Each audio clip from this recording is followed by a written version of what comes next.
In early 2018, Apple partially finished construction on their new massive office building, called Apple Campus 2, also known as Apple Park and the Spaceship. It was a project started by Apple founder Steve Jobs back in 2006. Jobs presented his plan for Apple Park to Cupertino City Council in 2011, months before he passed away.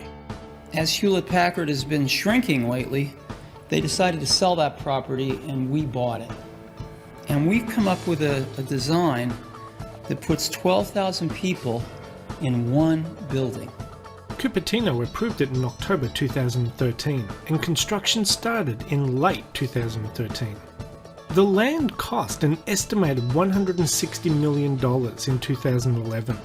The original planned budget for Apple Campus was about $3 billion. However, in 2013, the total cost was estimated to be closer to $5 billion. Now I know $5 billion for a building sounds like a fortune. Then again, Apple can afford it. A final spend of $5 billion is a huge outlay, but would still represent less than 2% of Apple's cash reserves, which was estimated at $285 billion in early 2018. And the company is currently valued at nearly $900 billion as of February 2018, and is on target to be valued at $1 trillion in 2019. Oh, and in case you're wondering, no other company in the world has as much money as Apple does. Apple Park is home to several buildings, most prominently a 2.8 million square foot ring, unofficially known as the Spaceship, which boasts circular walls 4 stories high, constructed from the largest panes of curved glass in the world, and one of the largest roof-mounted solar farms in the world. Here are some of the key features of the campus. The circular 4-story building will have 2.8 million square feet of office space, with enough room for 12,000 employees. The campus is one of the most energy efficient buildings in the world and is powered by 100% renewable energy from 17 megawatts of rooftop solar panels. The campus sits on 175 acres of land, with separate on-site R&D facilities and 300 square feet of research space. The building is surrounded by 9,000 drought-resistant trees and will include olive, apricot, cherry, and yes, apple trees. There will be jogging and cycling trails, with more than 1,000 bikes kept on site at all times, which staff can use to make their way around. The building is clad entirely in the world's largest panels of curved glass, and has about 3,000 glass panels throughout the whole building. The Spaceship has 360 degrees curved glass fronted walls and central courtyard, overlooking a landscape park area on the inside ring. There is underground parking hidden from view, meaning 80% of the site can be covered in trees. The building stays eco-friendly with natural ventilation that works instead of air conditioning for 70% of the year, and has low energy LED lighting where natural light doesn't reach. There's an orchard, meadow and pond within the ring's interior grounds, and the parkland has 3.2 kilometers of walking and running paths for Apple staff. The building also features a 2-story yoga room, a 100,000 square foot fitness centre, an underground 1,000 seat auditorium, a 4,000 person cafe with 4-story glass doors, and Apple even created and patented a pizza box that lets air and moisture escape so crusts won't get soggy, for workers who want to take their cafe pizza back to their desks. The company's new 175-acre campus is 1 mile in circumference, with a diameter of 461 metres, and can house 12,000 employees. The main building was ready for employees to begin partial occupancy in January 2018, as the building was still not finished. The process of moving more than 12,000 people was estimated to take over 6 months. Since employees have been able to move in and start working in the building, a couple of big design issues have popped up, such as one of the features of the building was about 3,000 panels of floor-to-ceiling glass. All that glass may let in a lot of light and save on energy, but it appears Apple employees have been injuring themselves after walking into glass walls and doors. It has been reported that 3 Apple employees dialed 911 after walking into glass panels and injuring themselves. Another issue is, with so many employees working in one building, Apple opted to move away from individual offices to an open plan floor design. This open plan layout is used in much of the building, with most employees situated around large tables instead of separated into individual offices or cubicles. This layout is intended to promote collaboration, but it hasn't gone down well with everyone. Apple employees are unhappy and reluctant to accept the working conditions on the campus. It has apparently angered some of the company's engineers and developers, who are used to private offices or cubicles. Open plan offices have become more common since the 1990s, but have come under scrutiny in recent years.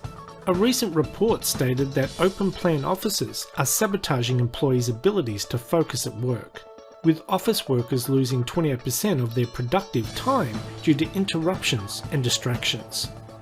The biggest problem with companies changing anything are the workers. People in general hate change and are reluctant to change, but I guess if you want to work for one of the biggest companies in the world, they best learn fast that change is a part of life, and you have to accept it. Now, before I end this video, I would like to give a special thanks to Sasha from OxySasha YouTube channel, who filmed drone footage of the Apple campus on 3 separate occasions, specifically for me and this video. Thanks a lot, Sasha. I really appreciate it.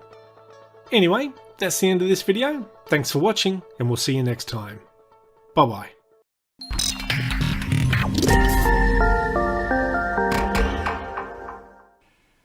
Hello and welcome to another property news update. Here are the stories that Kieran, Claire and I will be talking about today. Tiny house from outer space. Oh, wait till you see this one. The silver lining in Perth's property market, looking to the skies to combat climate change, and how a watchmaker spends his time as well as sleeping under the stars. And as a special bonus, we'll have another 2 in our classic building stuff-ups, and why women live longer than men. Back in just a moment.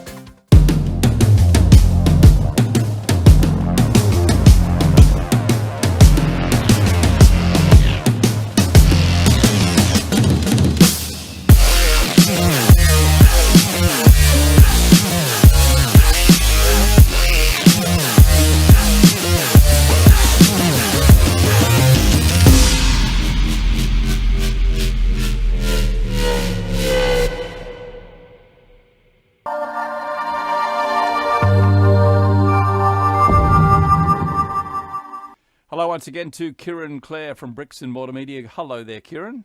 Hello there, Kevin Turner. How are you? Yeah, good, mate. I missed you last week. I was in New Zealand and I missed talking you to Mike too. Perro.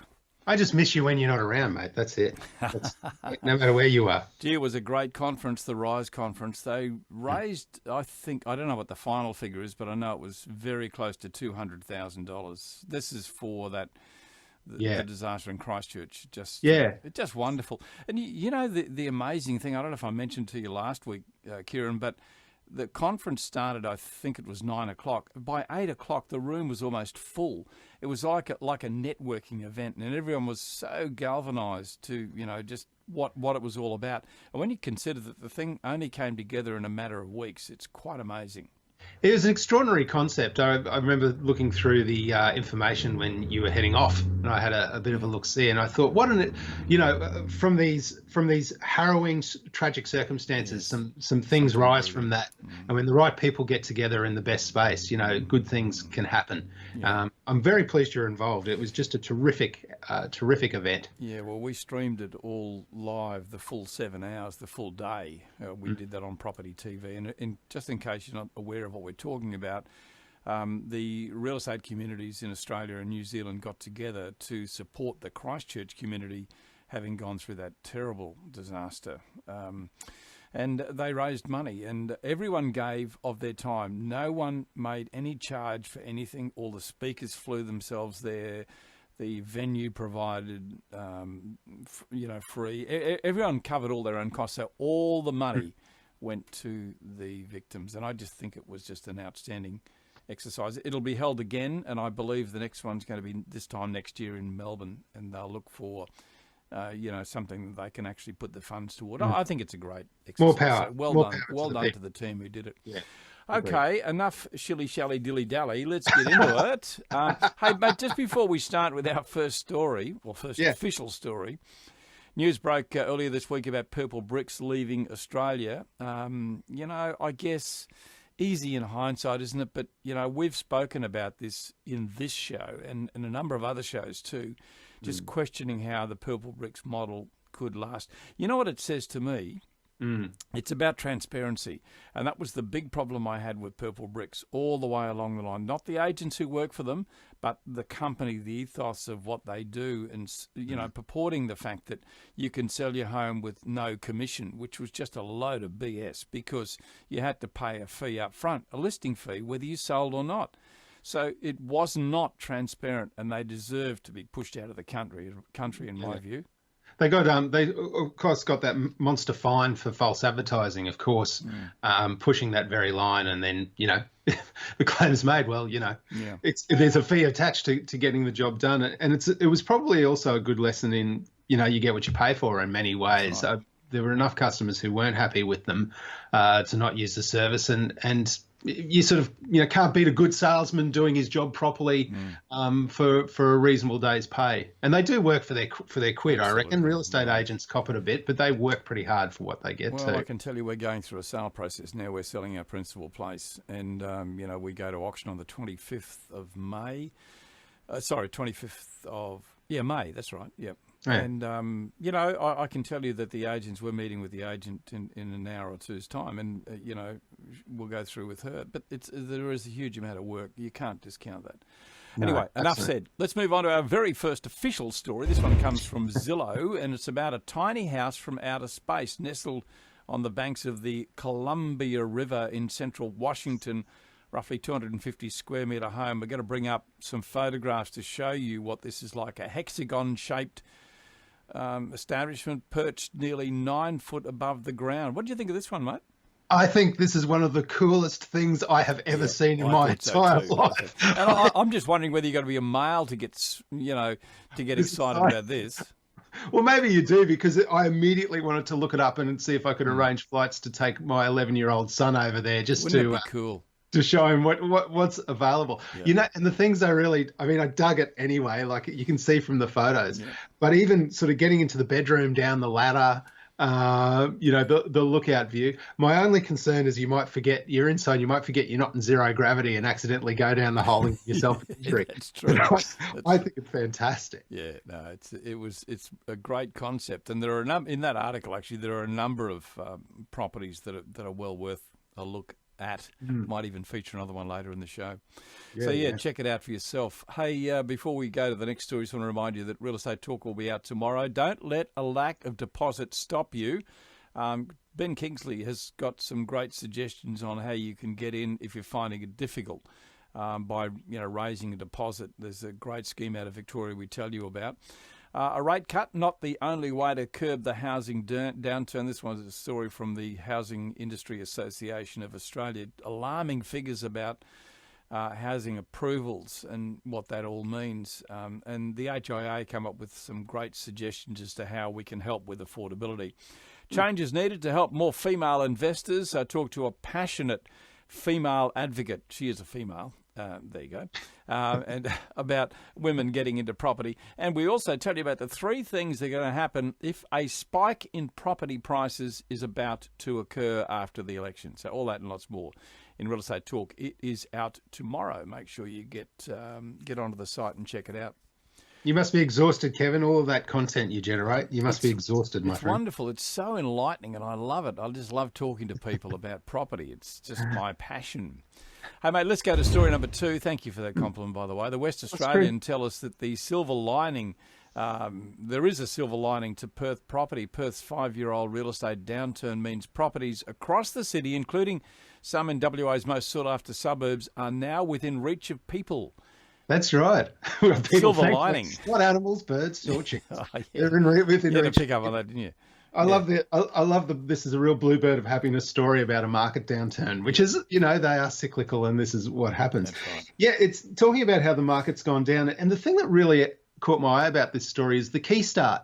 loan service, Yes. which is it's run by ASIC and it's part of the Corporations Act, but the single shareholder is the Western Australian Housing Authority, and it's obviously designed to help those on low incomes who are struggling to put together their deposit to get into the market. And there's some changes coming up in the new budget, which is going to reduce some of the thresholds and make it a little easier still.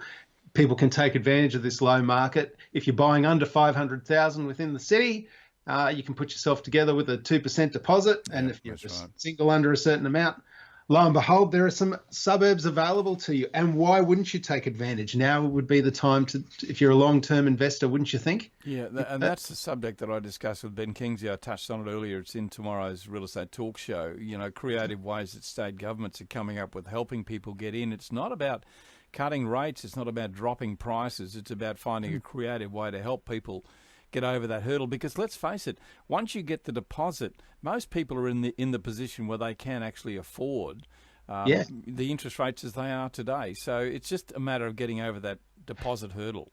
And this is set, you know, the rates that this Keystart program does is at a market variable rate. So it's not like charity. That's right. No, you got to pay it back. You've got to come up with the money. You've got to pay it back. But it's just making life a little bit easier. And, you know, in a way, Kevin, as we think about it, a bit of a reaction to how tight the lending criteria has got in the commercial market, you know, where people who have every ability to be able to service a loan can't get in because of some stricter rules. You know, the government's sort of saying, let's make it a bit easier for people to get their foot on the ladder. And why not? If you can get into Perth, one example, 2-bedroom, 1-bathroom townhouse in Perth for $450,000, what a great starter property for someone. That's exactly right. And I think too, Ben makes the point tomorrow in the Real Estate Talk Show that you've got to lower your expectations. You know, you've got to go for what you can afford. He gives some really good advice in that chat that I have with him tomorrow. And the scheme in Victoria, I don't know how it probably is very similar to what's happening in WA, but the government almost, you know, they're taking a punt, helping people get into a property.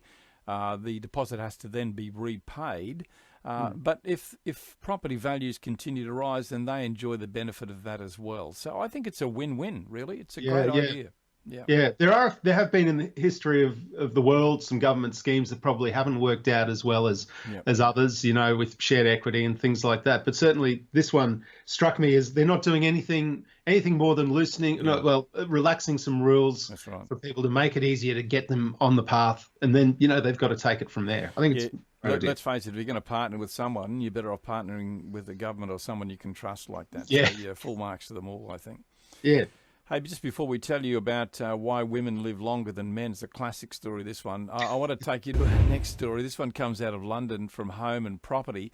Looking to the skies to combat climate change, the boom in rooftop gardens, London's elevated green spaces, now cover 371 acres.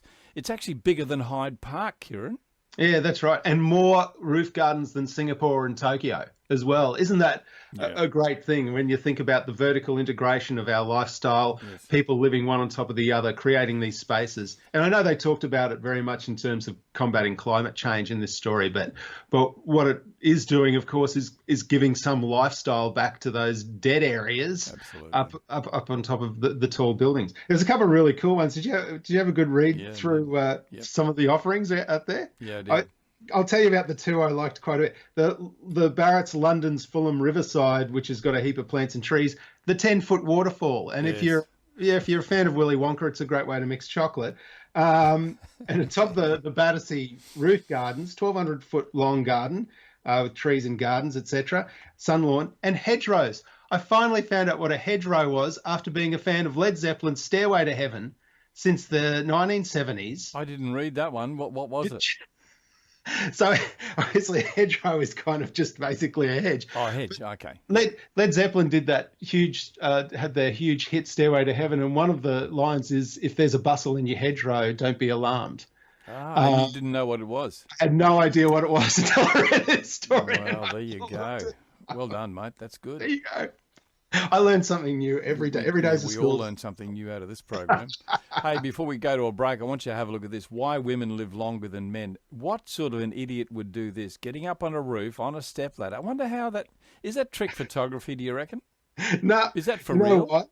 You know why? And I can fully see myself having done that at some stage. You're kidding me. Is that right? I'm not saying I have, but the path of least resistance, I could just see myself standing there going, "Oh, I've got to reach this thing. What have I got? This will be right." Wouldn't you bring it down to do it? Do you think?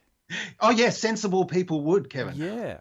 I'm not giving anything away to say that sometimes you know what I would do in a situation like that? I'd call an antenna man. Yeah, I know. Someone who knew what he was doing, I think. Wouldn't you? Well, I would, yeah.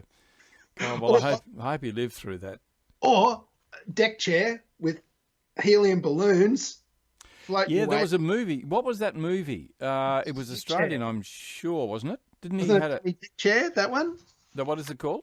I think it was Danny Deck Chair or something like that. That's the one. In his backyard, he put a whole heap of helium balloons on a seat and floated away. Yeah, that's classic. right. Great movie. I just think that's smart thinking. That's just clever thinking by men there. Yeah, but he didn't think about how he's going to come down, did he? Deal with the consequences later. Just get things going. Okay. Yeah. All right. Well, on that break, we're going to take. On that note, we'll take a very quick break. We'll come back in just a moment. I want to tell you about how a watchmaker spends his time and where he does it. Back in just a moment.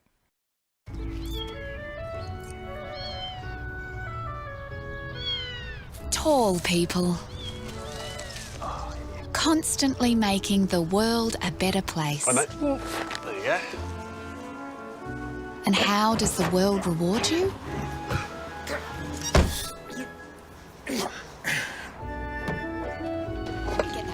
Stretch out with up to 40% more legroom in Economy X on Virgin Australia. Okay, welcome back to the show. I'm joined, of course, by Kieran Clare from Bricks and Mortar Media. Kieran, story number 4.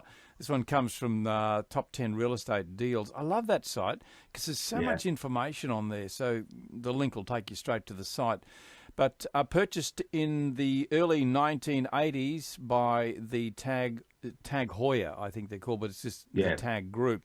As a corporate retreat, this 3,500-acre ranch with 2 ocean-facing Spanish-style villas is for sale, priced at $110 million.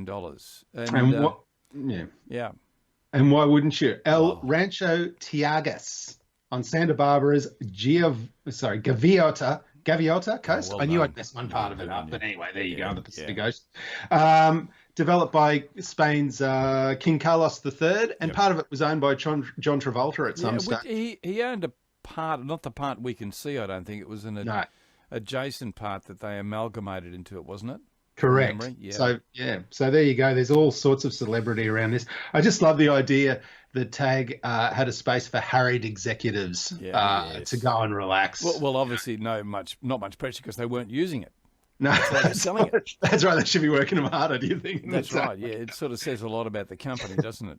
Yeah, there's theatres and wine cellars and helipads, everything you'd expect there. I think that the golden seam for this, and maybe Tag missed out on an opportunity to really profit, is there's hundreds of acres of avocado trees. Oh, okay. And as we know, it is more precious than caviar. Yes, but nothing more precious than a Tag Heuer.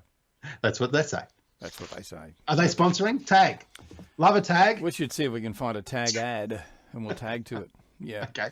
Hey, we got a classic building stuff upcoming too. I do think this is a bit of trick photography. Stay with us. We'll tell you about that one. Do you think it was, by the way? Yeah, I do. Yeah, actually, okay, all right, yeah. We'll give it a go. No one to be that crazy, but we'll show you in just a minute. Before we do, from Zillow, sleeping under the stars, we've got some photos to show you here too. Made to maximise views while maintaining partial privacy. This was it geodesic bubble tent. Is equal parts glamping destination and fishbowl. You reckon you could live in this one, mate?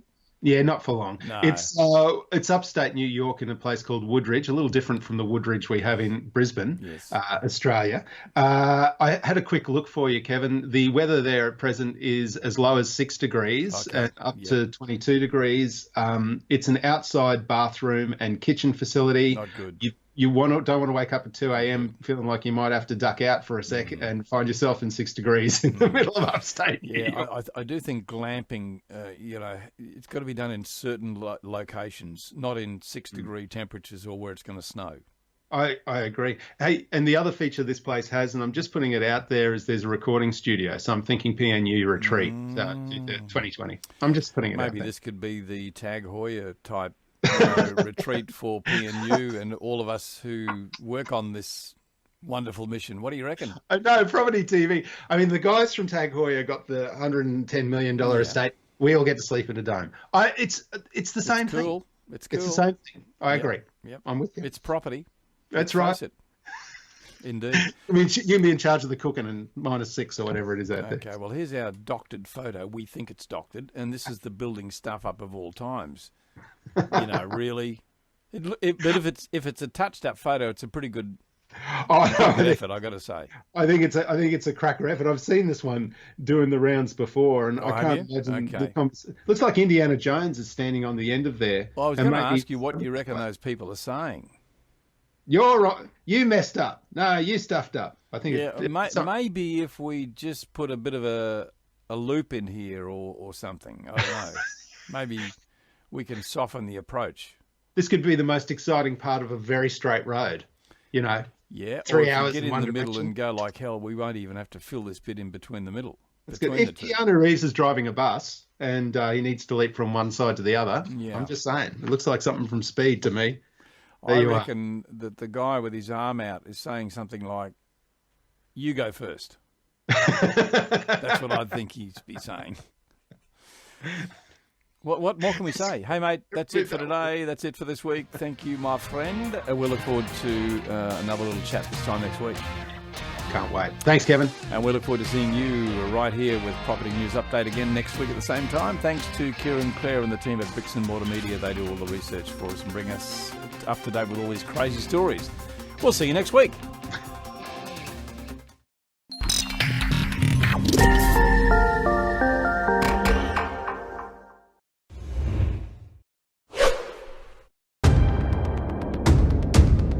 Billed as the fastest way to cross the surface of the Earth, Hyperloop represents the greatest leap in transport infrastructure for generations. With passengers sitting in pods that travel at airline speed through pressurized tubes, using electric propulsion and magnetic levitation, the concept promises to slash journey times between major cities from several hours to a matter of minutes. Whilst it may feel like science fiction, Hyperloop is now on the cusp of becoming a reality. This is the story behind the concept that's about to revolutionize our world.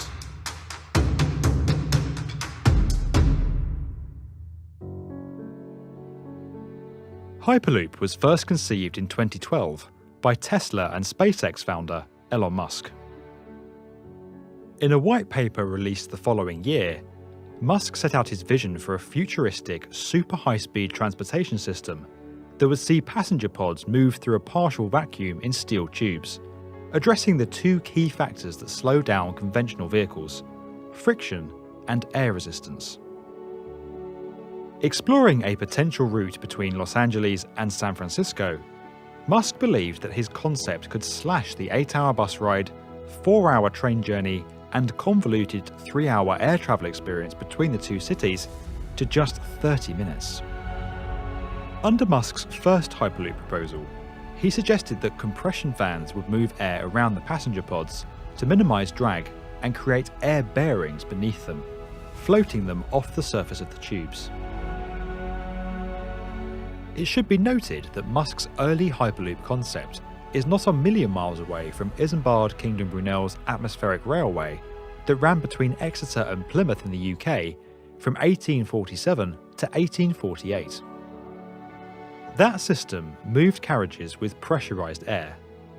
The air was extracted from a pipe that ran between the rails by pumping stations situated roughly every 3 miles along the route, creating a vacuum. A piston contained within this pipe was connected to the train, which pulled it forward. Despite its initial success, the leather flaps that made the vacuum pipes airtight soon began to fail, causing air to leak from the system, and Brunel's railway was abandoned. With an estimated price tag close to $6 billion, Musk's first Hyperloop concept never came to fruition. But the impressive idea and potential to link cities in such a direct way sparked intense interest. From inception, Musk had always stated that the concept of Hyperloop would be open source, and he actively encouraged others to come together and develop the necessary technology independently from his involvement. This led to the formation of several startups and student teams developing various aspects of Hyperloop technology with varying degrees of success. Now, several fully fledged companies are making significant strides to bring Hyperloop systems into reality. Hyperloop Transportation Technologies, or HTT, are making aggressive advancements and recently constructed a full-scale test track in France. But the clear leaders of the pack in the current standings are Virgin Hyperloop One.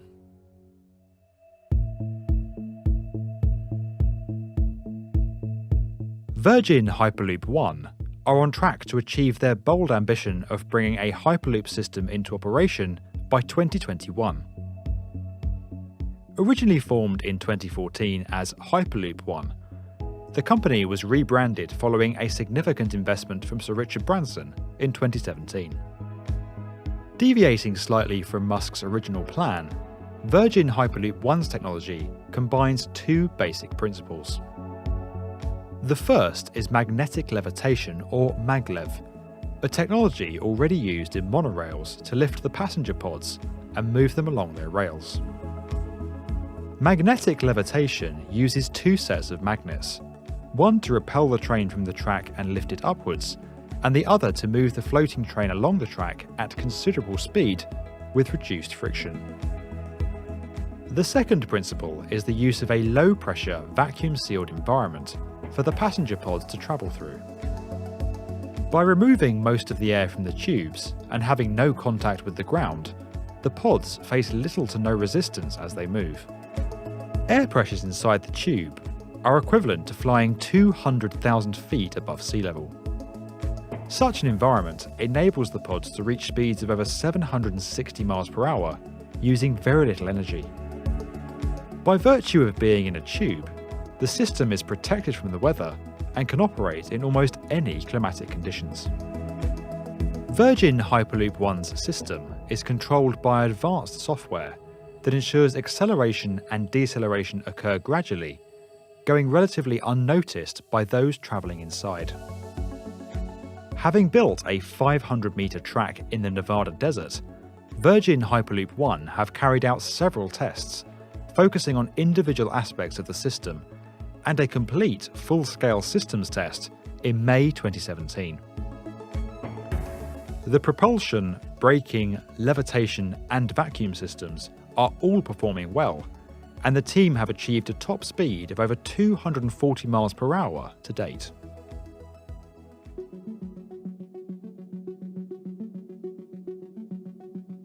To inform their plans for developing a fully operational network that is affordable for all, Virgin Hyperloop One launched a global challenge to find the routes best placed to benefit from Hyperloop technology. With over 2,600 entries, the field was reduced to just 35 potential locations, with each entry enjoying strong support from governments and urban planners.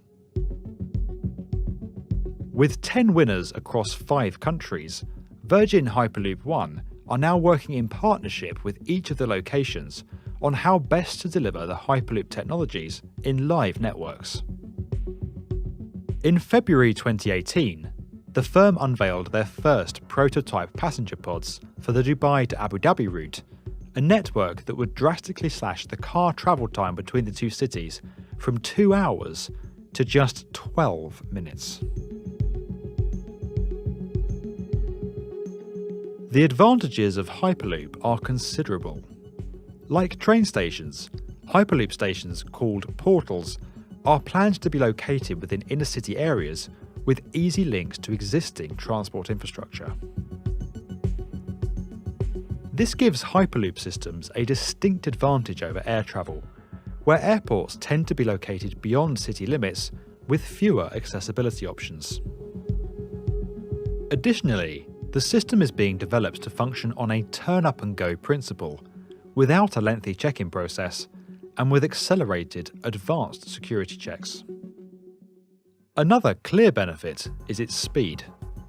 If Hyperloop could significantly reduce the travel time between cities, it could be possible to live in a completely different city or part of the country from where you work, with a commute no dissimilar in length to the one you perhaps take today. This opens up a wide range of housing and employment opportunities, with people no longer having to live close to where they work. It could also take pressure off our cities, where infrastructure is often still catching up with development, and where house prices have become unattainable for most. With speeds rivaling aircraft, and 9 of the top 10 busiest air routes in the world being domestic, Hyperloop has the potential to completely revolutionise the way we live, work and travel. A Hyperloop system requires very little energy to propel pods through its tubes, as the vacuum environment poses little resistance. As such, the systems could be powered by renewable technologies such as solar and wind, offering a considerably cleaner alternative to air travel.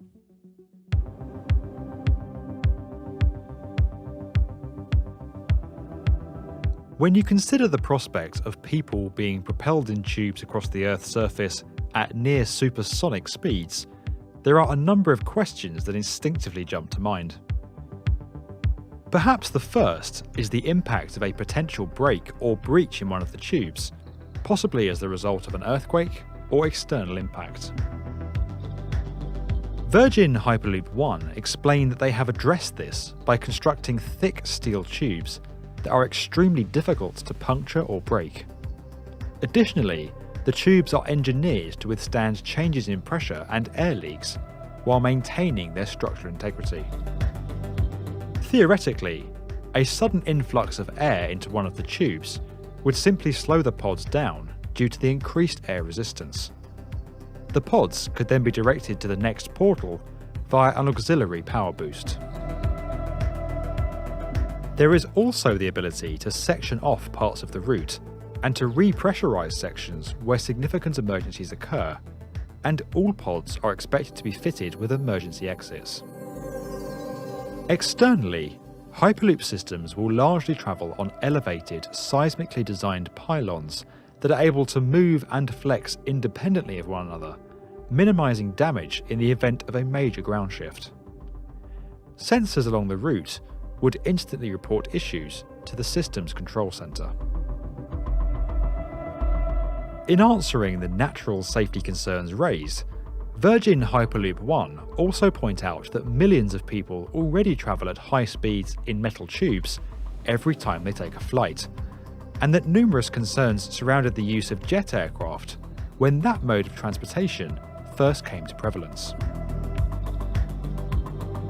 While the idea of Hyperloop may seem far-fetched, when you consider the industrial progress made in the past 200 years, the current rate of technology adoption in our societies, and the significant advances being made by Hyperloop companies around the world, this incredible new transportation system looks set to become part of our everyday lives in the very near future.